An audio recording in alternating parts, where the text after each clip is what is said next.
Like moths to a flame, you've thrown caution to the wind for a glimpse into our world. Well, now you're in it. Welcome to Effed Up Stories.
Hello, ladies and gentlemen, and welcome to a new episode of Effed Up Stories.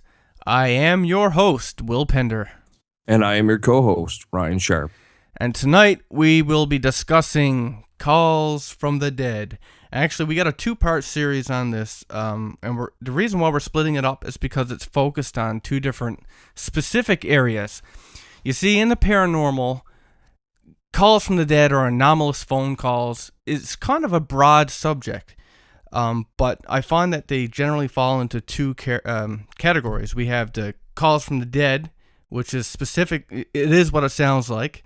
And then we have what I thought was going to be everything else, all of the anomalous phone calls. But most of those can also fall under demonic phone calls. So that's its own topic. So tonight we're going to be doing calls from the dead. And the next episode is demonic phone calls, and they're very specific to their category. And in the second part with the demonic phone calls, we actually have some fan submissions, which will be very interesting. Now, before we jump into that topic, if you have an effed up story of your own on the paranormal, we would like to hear it. If you have pictures, if you have video, we want that too. You can submit that to us at effedupstories.com. That's EFFEDUPSTORIES.com. Go to the menu, go to the submissions, fill out the form, submit it. I'll get it on the website, and we'll get it in a podcast. And I just wanted to throw something else out there, something that you'll notice on the website now. If you've submitted a story already and we've covered it, when you click on your story, you're going to see a little graphic, an icon, a badge, if you will, next to your submission that says EUS Featured Podcast. That's our badge of honor to you for having gotten your submission into a podcast. And if you click that little graphic, it'll bring you right to the podcast. So that's our way of acknowledging your story and it getting submitted. So again, it all the more reason for you guys to submit. We're going to try to get every submission into a podcast, and we get a lot of them, but we're going to keep at it and try to get them all out there. And soon, I would say in the next week or two, we're going to be doing a podcast on near-death experiences, and we actually did get a submission already, which I'm surprised about because it's a rare experience to have. If you have a near-death experience, we definitely want that ASAP, and we'll get that in the podcast that we will be covering in a week or two. And with that having been said, into the topic of the evening, calls from the dead. So, I realized that the notion of contacting the dead via the telephone sounds, to most grounded individuals, silly. But the idea was taken very seriously to men with such brilliant minds as Thomas Edison and Nikola Tesla. Edison had started designing a telephone whose main purpose was to contact the dead. And unfortunately, he died before he could finish his work. Nikola Tesla created the spirit radio. And all of you guys in the paranormal probably have stumbled upon this. So if these guys can have an open mind to it, you should too. So the first thing that I want to note is that, again, like this is is something that falls into several different categories, but something that is a blanket statement that kind of applies is EVP, which stands for Electronic Voice Phenomenon. And what it is basically voices that we can hear on electronic devices that we cannot hear with the ear. This is why you'll hear, it's especially prominent on haunted TV shows, but they go around the house with this recorder running and they're asking questions to the alleged spirit. Are you in the room? Where were you when you died? How old were you? And that's why they do it. You don't hear anything on the video, but they go, which I realized that's kind of ironic because that's as soon as I said it, regardless of the fact that the video camera is using the exact same. I guess I had to say it out loud to really see how stupid that was. Yeah, so all those shows doing that are probably really fake, but the concept is, has been around for a long time. The idea that you can capture this stuff on, some kind of a electronic device. I suppose the argument could be made that the person who's doing the asking is drawing the spirit to them, and they're the ones holding that piece of equipment. So that's what the spirit focuses on. You could. Okay, well, there's a rational thought for a otherwise moot point, really. Yeah, it's one of those things I had to say out loud to just, yeah. But anyway, and for the record, most of the EVPs that I do hear on TV, I can never hear, like, they got subtitles underneath, right? Like, I'm going to come kill you right now, and, like, I'm just hearing, like, yeah. Right? Well, you could cough into a microphone for 10 minutes and then, construct. It's kind of like an audio form of pareidolia. Yes, it's it like is. your brain is doing its damnedest to make words out where there are none. Because its design is geared towards decoding language. Do you know what I think? I think it's genuinely possible. I believe I've heard them. What I don't believe is that you could make a show where you go every week and catch something so rare as paranormal activity. I'm sorry, if you got a show where you go out with a camera and your idea is to capture this every week, it's too fucking rare to do that. It's not possible. That's why we have shows like Unsolved Mysteries where they reenact it. Because it's rare, it's happened to people, we can reenact it, we can get their story, but it's not common enough that you could go out every week and capture it. Otherwise, everybody in the world would have had an experience. Yeah. And we all, I think at this point, we all understand that the majority of those shows are, let's face it, they're a viewer-based, financial-based show. They have to have something, to make a show out of. So if that means maybe fudging their results or, straight up lying, then they're going to do it. There's probably 150, 200 people, sound people, and blah, blah, blah, that are all dependent on this thing making money. Yep. Now, that said, I think I've strayed a little far from our topic here. But getting into the topic, phone calls from the dead. Okay. So, most research on the phenomenon referred to as phone calls from the dead was actually carried out by Rogo and Bayliss in 1979.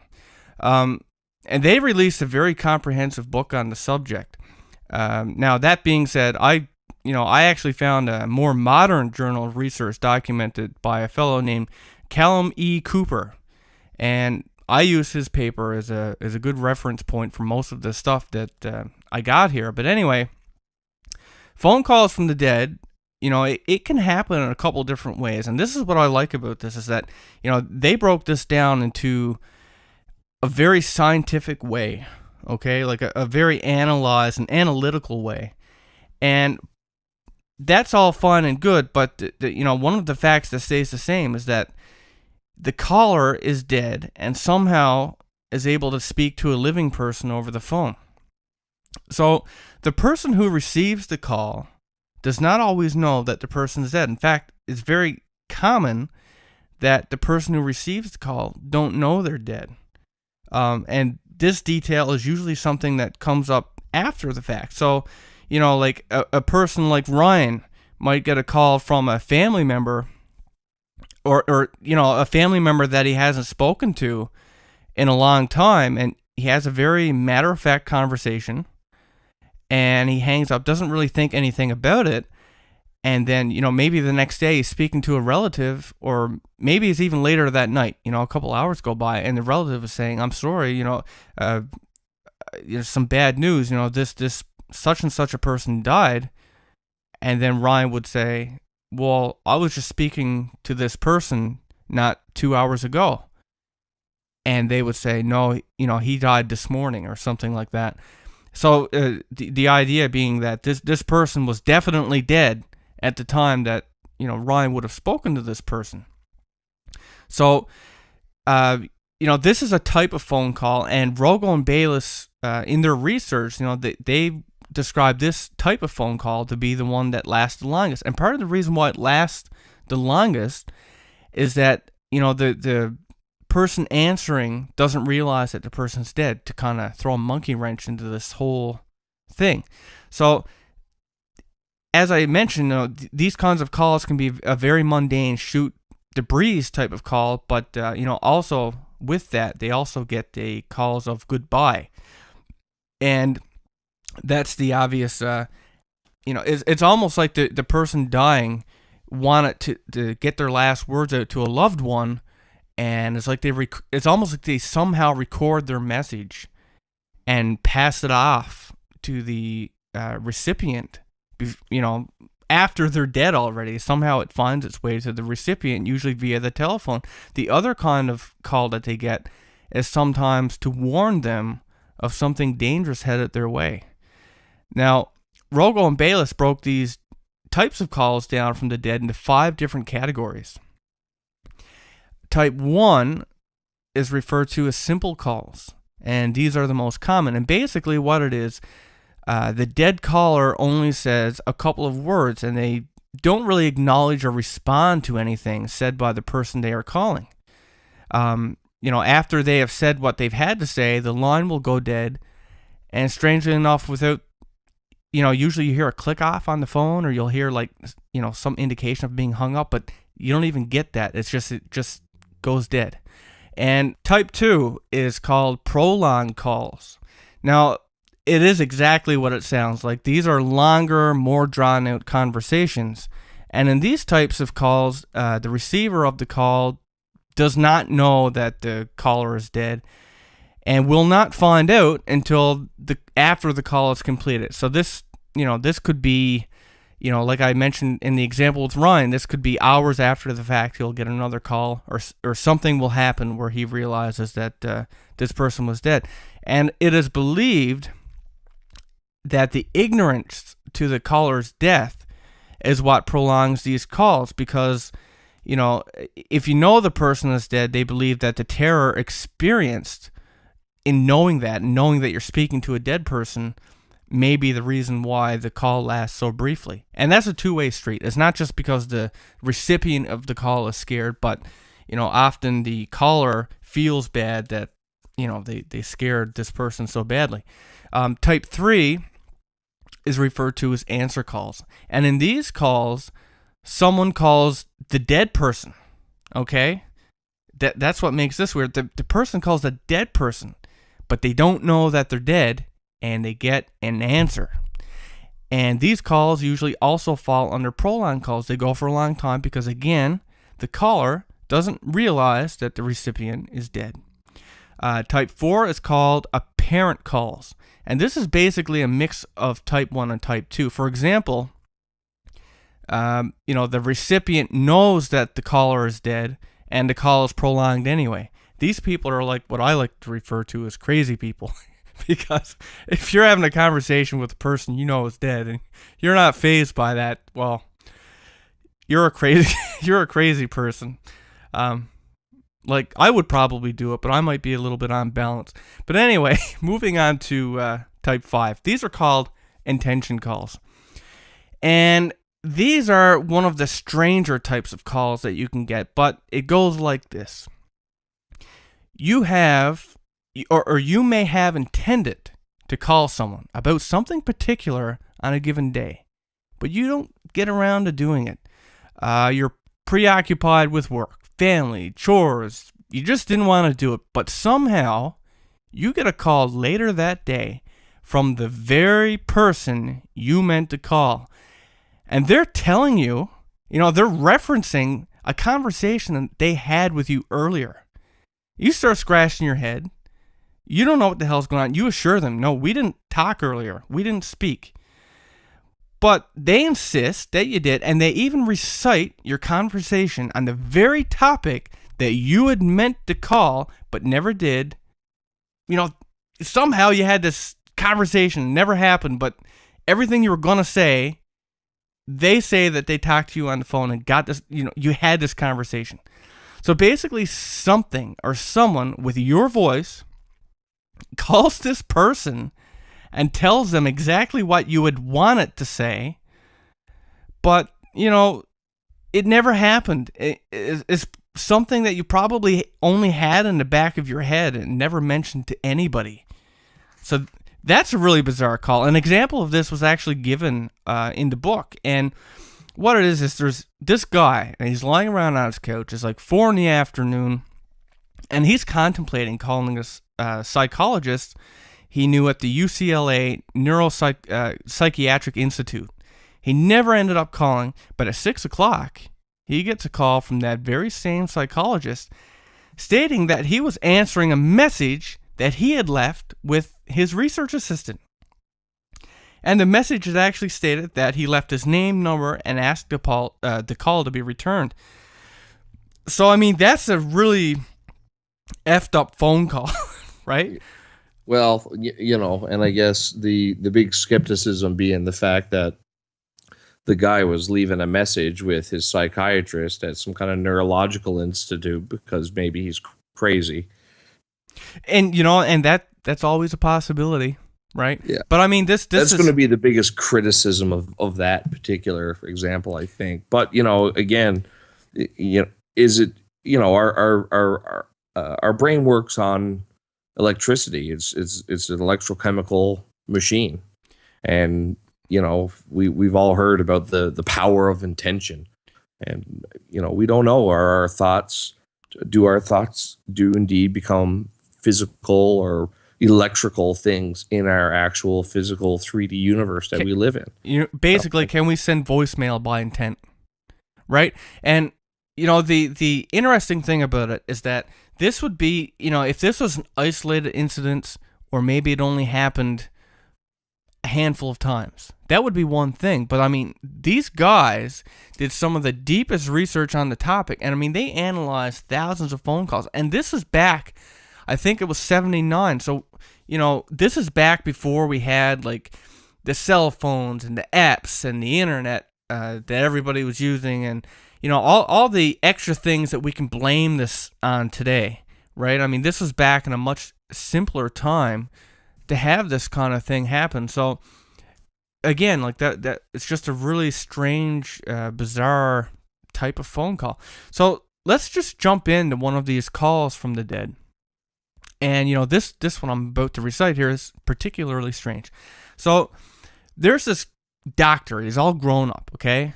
And he just happens to have a really interesting childhood surrounding this phenomenon. So much so that, as strange as it is, this became a very normal part of his life.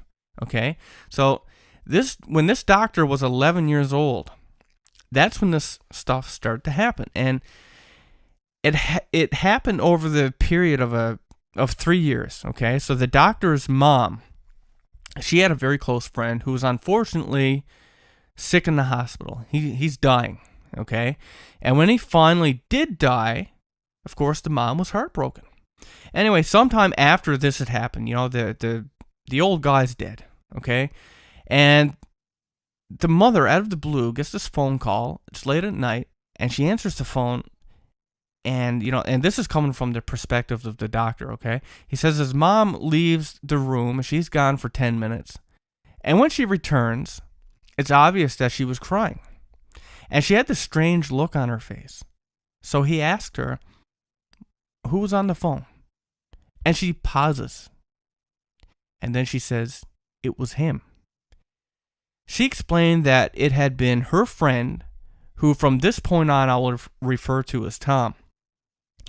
Tom is the guy that died in the hospital, if you haven't put that together already. And Tom allegedly called to tell her how much he loved and cared for her. And some months after this first phone call, calls from Tom became a regular occurrence. And the family just grew to accept it as normal. The way the doctor described it was that after the second call, the calls slowly increased in regularity to the point that the frequency of the calls were exactly the same as before this friend had died. The mother would get a call from Tom 3 to 4 times a week around 4 p.m. She'd take the call into the bathroom and chat for about 20 minutes. And this stayed consistent for 3 years through 1959, 1960, and 1961. After 61, the calls slowly decreased until they stopped altogether. And though the doctor was young at the time, he was 11, right? So most people is going to have a hard time. Most people would have a hard time believing an adult telling that story, let alone a little kid. But I mean, his whole testimony is backed up by this daily diary that the mother had kept. And she updated this diary throughout the entire experience. The doctor had apparently actually answered one of these phone calls for himself one time, and when he did, as he put the phone to his ear, he said he heard this great wind, as if someone was blowing into the phone line. And when he told his mom, she said, and this is quotes, okay, he came on the wind, and she said that she would hear the sound of wind before he spoke. It's like his voice traveled on the wind. And this interesting detail matches another case in Rogos and Bayless's book. And the quote that I found online from this book, it said, and this is in quotes, again, Peggy's voice called to me through a rushing as of great winds. The winds rose to a roar and then died into sudden silence.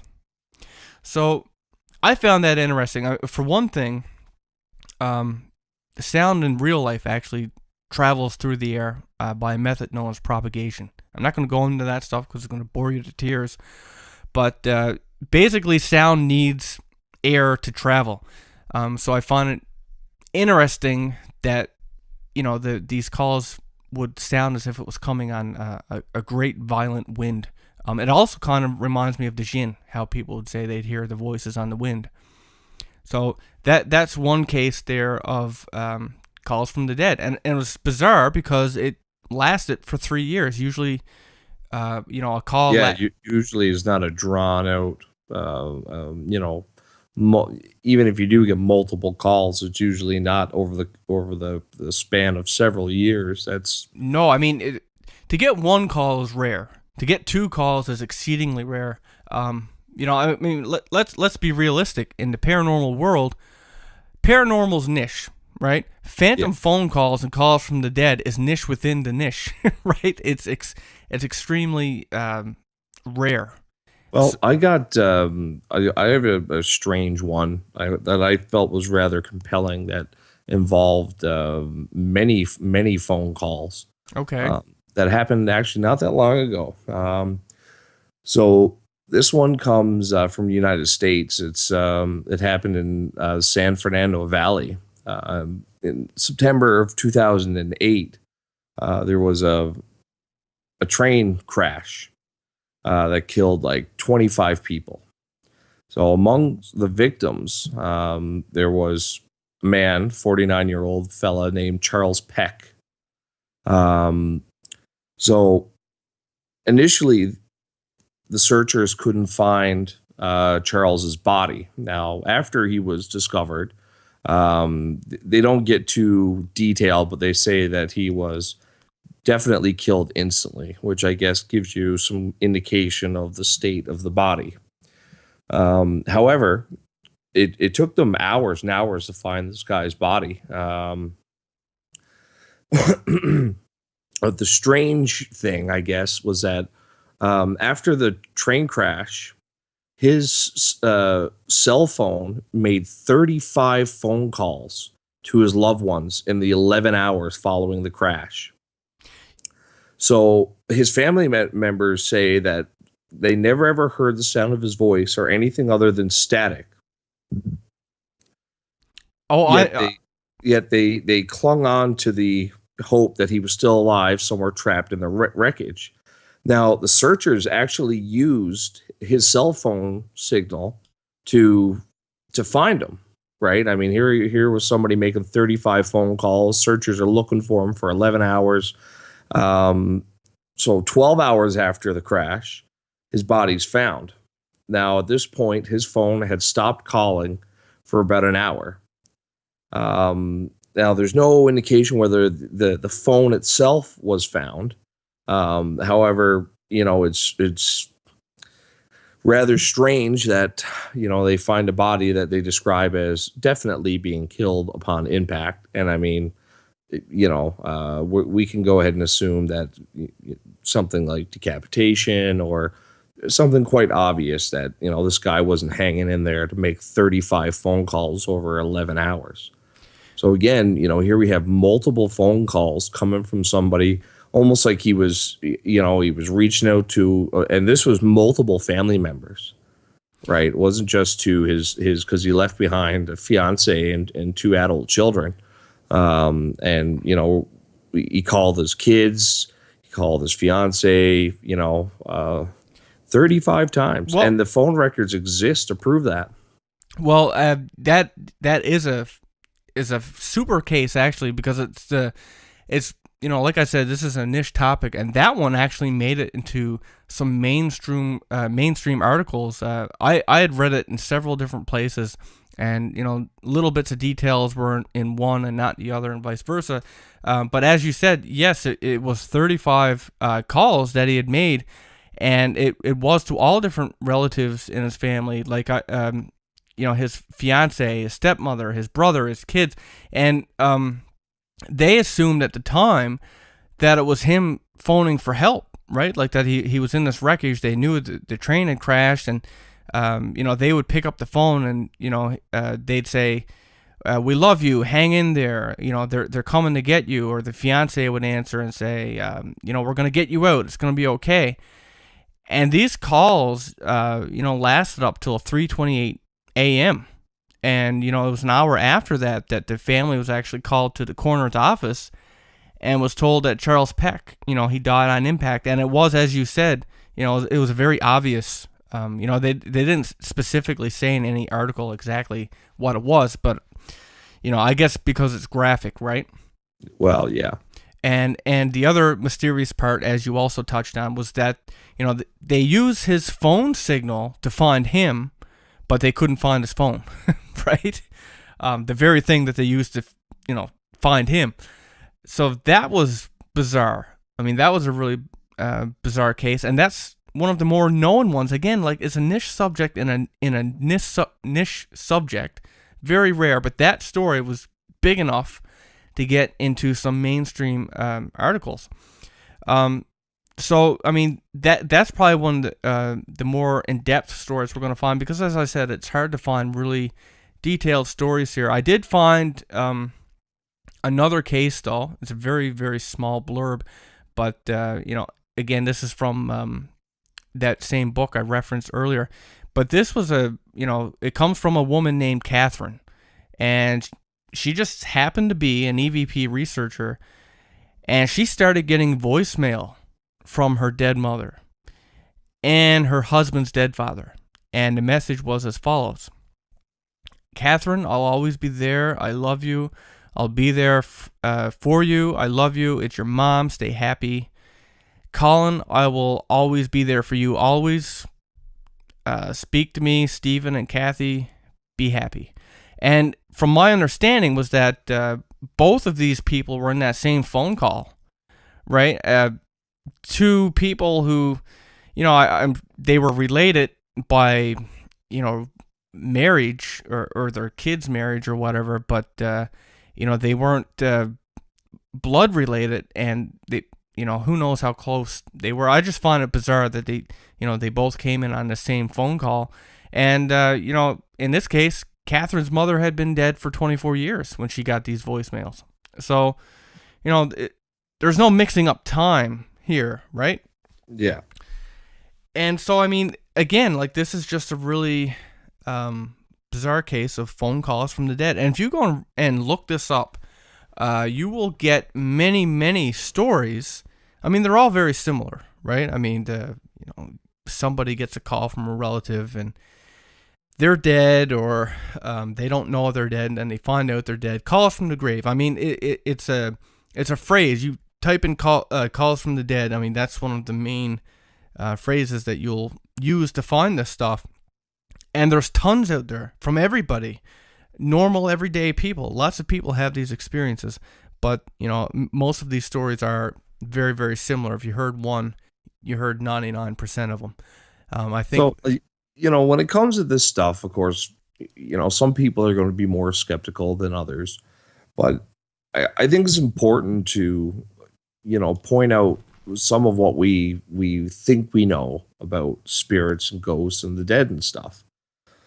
We seem to see a connection between spirit activity, ghosts, that kind of thing, and electromagnetic activity. One of the key pieces of ghost hunting equipment that you almost always see is an EMF meter, right? And I mean, what are telephones doing? How does a telephone work? Well, it's literally using electrical impulses and transmitting them to that little speaker in the headset and causing the speaker to vibrate, which creates sound on the other end. So we have a at least on the face of it, there is a link. I don't want to say scientific, but if we're going to connect electromagnetic activity to spirits, and a telephone is, it literally has a receiver that is designed to receive electrical signals. So, perhaps it's even easier for a spirit to interface with an electrical device than it is a human being. Well, from all stories, and we've all read tons of ghost stories. I mean, if you're listening to our podcast, this isn't the first paranormal anything that you've heard. You've been doing this probably your whole life, just like us. And one of the things that is so prominent in hauntings is the interaction between spirits and electrical devices, whether that's lights flickering. I mean, that's a staple in movies, right? Yeah. The lights go flickering. Oh, the TV is on, there's all white noise on the TV. It's white noise on the radio. It's everywhere. When it comes to ghosts and hauntings, they're in everything electronic. So I think you're right in that, the spirits seem, it probably takes a lot more effort on their part to move physical things like poltergeist activity than it is just to vibrate a little coil inside of a speaker to vibrate out that sound, because that's all it really is, right? I mean, it's just vibrating. I mean, if you look in a dynamic microphone, that's literally what it is. It's like these, it's like a coil where the sound goes, and these magnets that hold it. I can't remember half of this stuff. I used to know all the stuff inside and out, but anyway, it's vibrating. The sound is vibrating this coil, which and the magnetic frequencies, or because of the wobbling of the coil in between the magnets, that it creates little pulses of electricity. That's then transferred into an analog signal, right? And the reverse happens with a speaker, right? So that's essentially what it is. I mean, it would take a lot less effort to move that if you had control over electricity than it would to, say, move something physical, right? And the other side of the coin is that, why the phone? Well, the phone is specifically made to talk to people, right? I mean, that's what it's designed to do. So it makes sense that that's what they would, if you were trying to communicate a message and you're going to flick around light bulbs where you're not really getting anything across, the person that's seeing it is probably saying, well, my light's about to die, or this is some spooky Yeah, shit. better change my light bulb or check the fuse. Yeah, I mean, that doesn't exactly convey, I'm leaving, I'm dying now, but I love you. And they need a phone to do that, right? Or EVP. I guess if, a spirit was, bound to a house, or they just happen to be there, and someone's walking around with a recorder, they probably know that they can get that on. Or maybe it's just accident. They're talking, because a lot of people, who have near-death experiences, for example, and before they realize they're dead, and they're standing up and they're screaming at their family members, I'm right here, I'm fine, or whatever, and nobody hears them, right? But if they were recording on a recording device, perhaps if they played it back, that's where their screams are. Like, the people can hear it, but perhaps that the recorder can, right? Maybe it's just accident. So I really don't know what the case is there, but another interesting aspect to this, something that we never touched on a whole lot, but when it comes to these calls, they're not always sometimes they can be clear, like me speaking to you right now, right? But a lot of times they're also somewhat anomalous, which is to say, the voice, we had that one example where that comes on the wind. We also have people saying that the voice sounded odd somehow, like sped up or slowed down, or maybe variable, changing in pitch, as if it's going faster and slowing down constantly. Like, there's something bizarre about it. And even though this wasn't a phantom phone call and didn't involve a phone, I believe it's related, because we're speaking about voices or EVP or something being caught on an electronic device. And Ryan, you and I did a podcast on that before. We called it Audio Anomalies. It was like our second podcast ever. And we had this experience. But in our case, we were only using a microphone. And, it picked something up. And we both clearly heard it. We heard different things. But it was really bizarre. It had a bit of a spookiness to it. I mean, you could argue that and I always remember to this day, because you said, here, put these on. You gave me the headphones. You started playing with the frequencies, because we were going to do something. I can't remember exactly. I think I was just showing off my new microphone, right? And you were playing around with these frequencies with the program that you were on. And suddenly I started hearing stuff, and and I looked at you, I said, I'm hearing stuff. I started describing it, and you looked at me like, you're crazy. I'm not playing anything. How could you be hearing anything? And then I finally I handed you the headphones, and the thing that really struck me is that you put it on, because you always assume, it's like you see something in the sky, you don't want to take your eyes off it, and then finally you reach down for your phone, and when you look up, it's gone, kind of thing. I thought I was going to hand you the headphones, and then it was going to be gone. And you put it on, and you were kind of looking down, and then you put them on, and then you looked up, you locked eyes with me, and your jaw dropped. And I knew, like, he's hearing it. And I'll never forget the face that you made, because it literally gave me chills.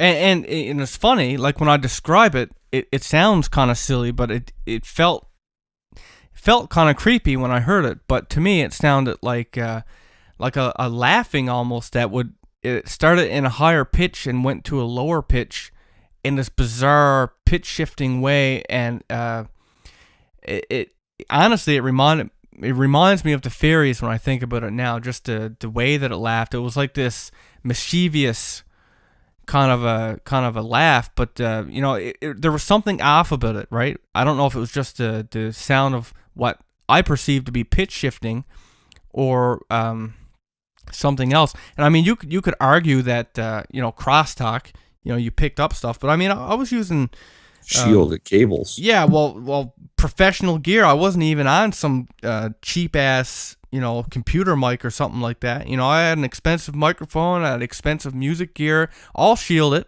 And what was even weirder was that we tried to record it into my program Cubase.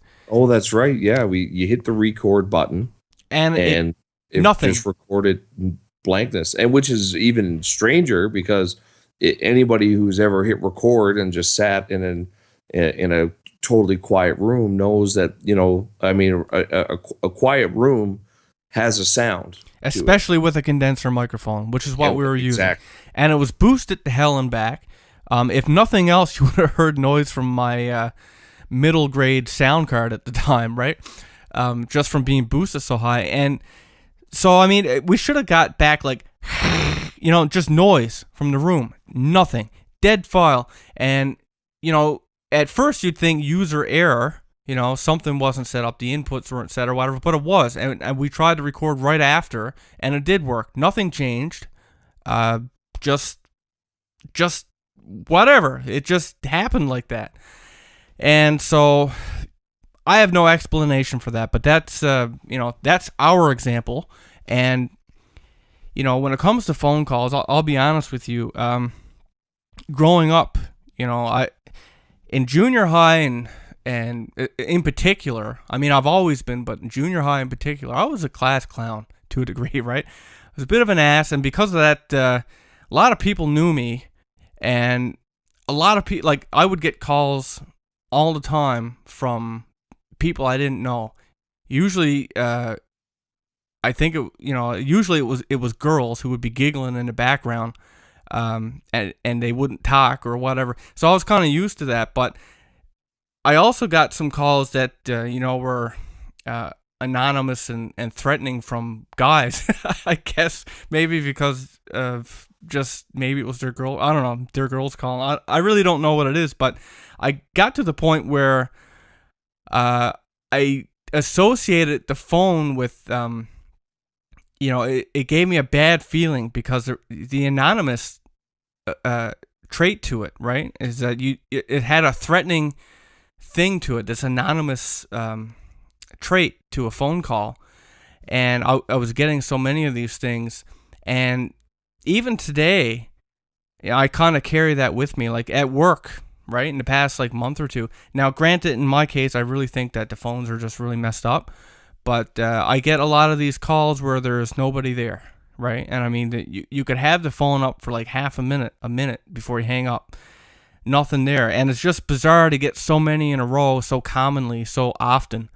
And I think that's the thing that's kind of freaky about the phone, is this anonymous trait, right? So when you get a call from a perceived dead person, it could be someone playing a prank, right? I mean, that's the thing. You can't see them. It's literally a disembodied voice.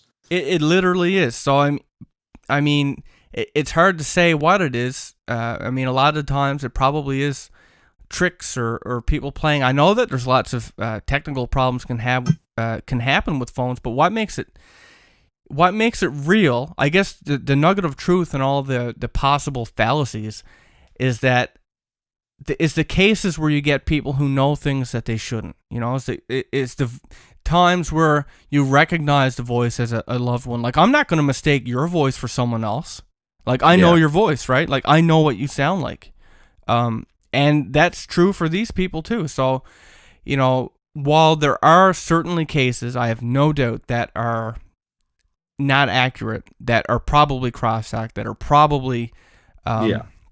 Now, there's one type of call that we didn't cover, and I only found one or two examples of this, and I totally forgot about it until right now, and I'll make this one quick. It's a story about a woman whose mother had died like 5 or 6 years previous, and she was in the kitchen one day, and her child, I think he was like 5 or 6 years old, suddenly looked up at the phone, walked over to it, picked it up, and said hello. And then had a short conversation, and then said, "Here, mommy, it's grandma for you." Now, the woman kind of stood there stunned because the phone hadn't rang. Her son had just, looked up like it was ringing, and then walked over and started. And when she took the phone, there wasn't a dial tone; it was just static. And that was it. That was the entirety of the experience. But it really got me thinking. Was this kid obviously was under the impression that either, maybe he heard the phone ring, or maybe he didn't. He just got drawn to answer it for some reason. But I'm wondering, in some cases, if the person really, that the phone wasn't ringing at all. Maybe, it's just it's an instance where perhaps your deceased loved one is using that kind of situation as kind of a way to transition. If it was just a disembodied voice, they know they're going to freak you out.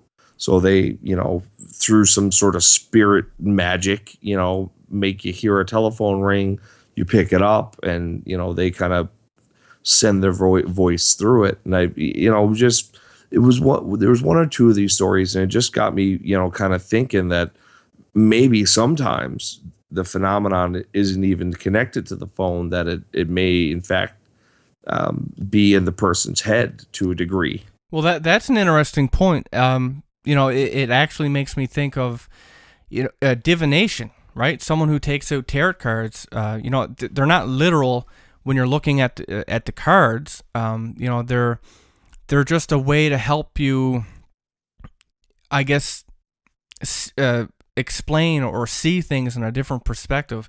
It's just a medium that they use to divinate, right? It's not specifically, the tower doesn't mean the tower in every, the most misfortune, or it doesn't mean that in every case, depending on where it is and depending on the person, depending on what the question is they're asking, right? It's just, like you said, it's a kind of a medium. It's something that's, and I don't mean that in the way of, Miss LaQuisha call, she's a medium. You call for $2.99 a minute, kind of a medium. I mean, the devices that we use, exactly, like a Ouija board, crystal right? ball, or a Ouija board, or that the telephone or the tape recorder could be, the 21st century medium for spirits. Exactly.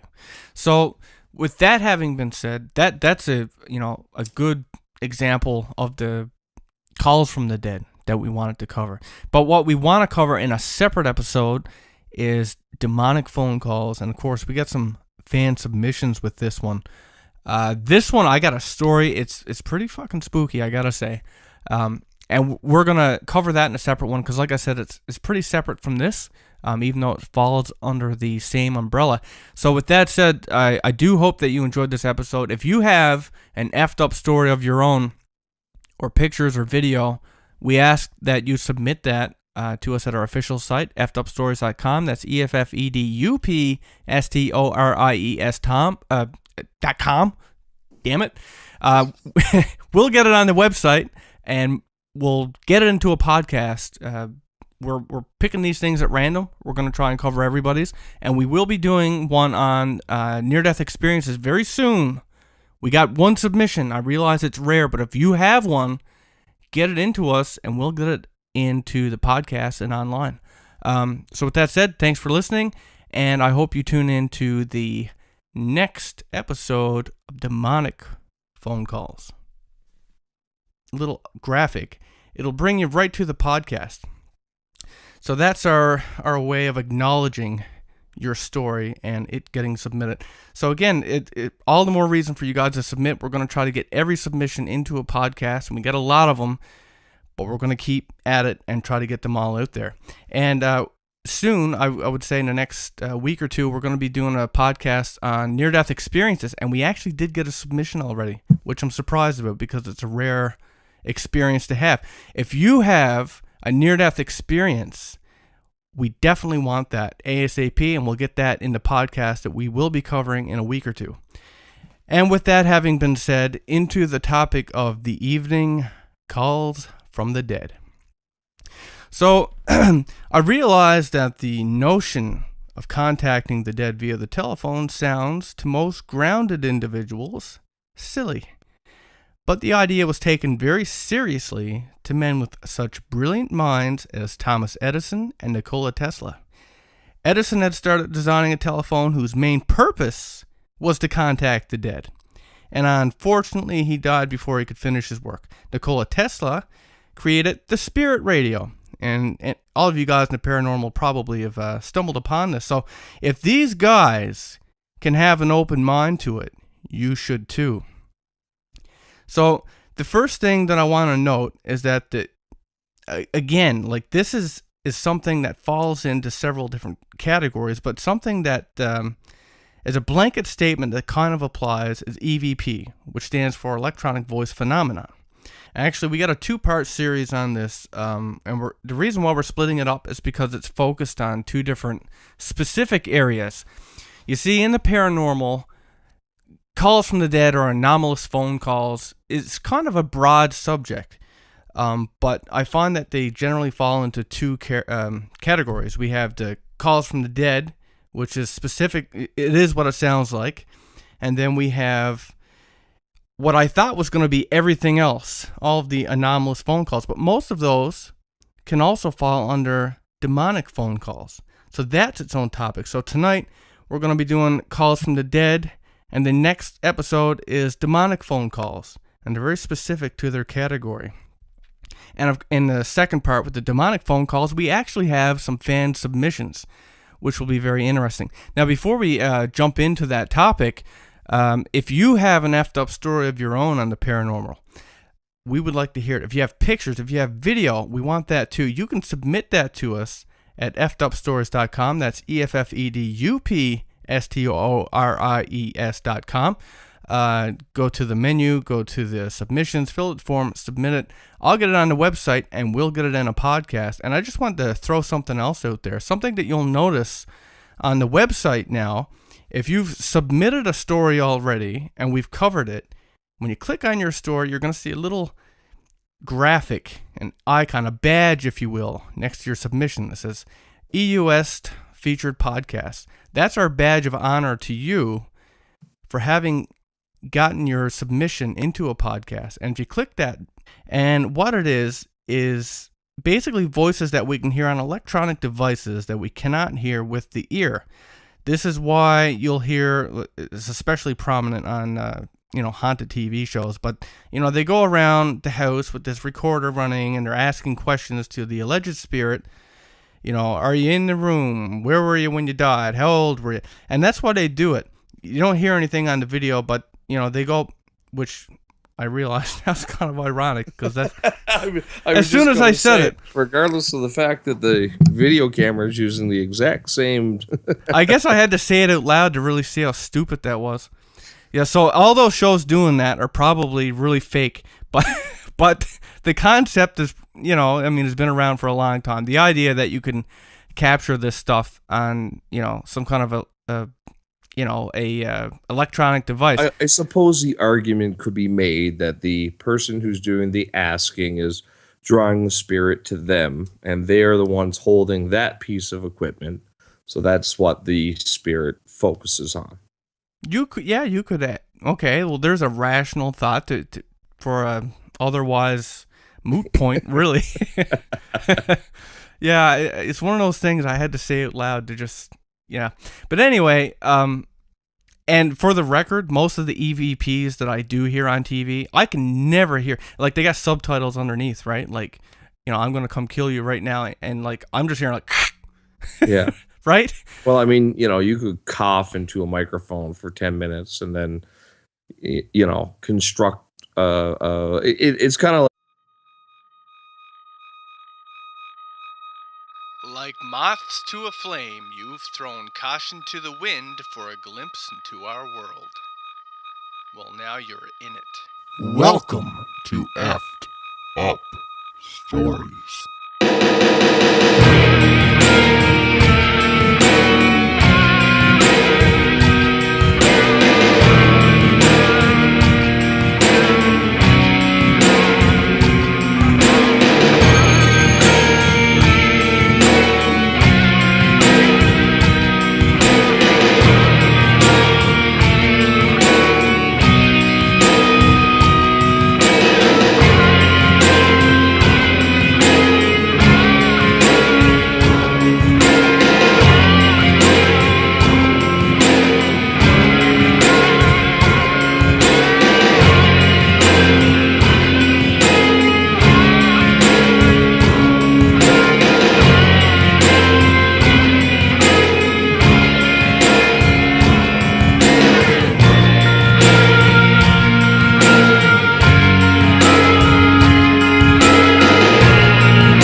Hello, ladies and gentlemen, and welcome to a new episode of Effed Up Stories. I am your host, Will Pender.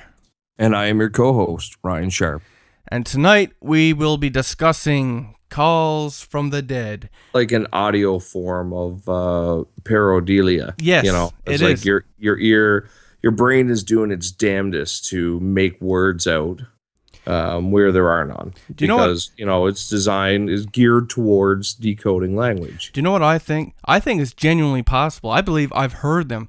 What I don't believe is that you could make a show where you go every week and catch something so rare as paranormal activity. I'm sorry, if you got a show where you go out with a camera and your idea is to capture this every week, it's too fucking rare to do that. It's not possible. That's why we have shows like Unsolved Mysteries where they reenact it. Because it's rare, it's happened to people, we can reenact it, we can get their story, but it's not common enough that you could go out every week and capture it. Otherwise, everybody in the world would have had an experience.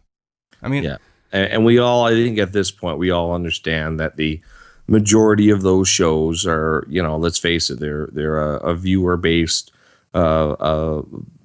financial-based show. They have to have something to make a show out of. So if that means maybe fudging their results or, straight up lying, then they're going to do it.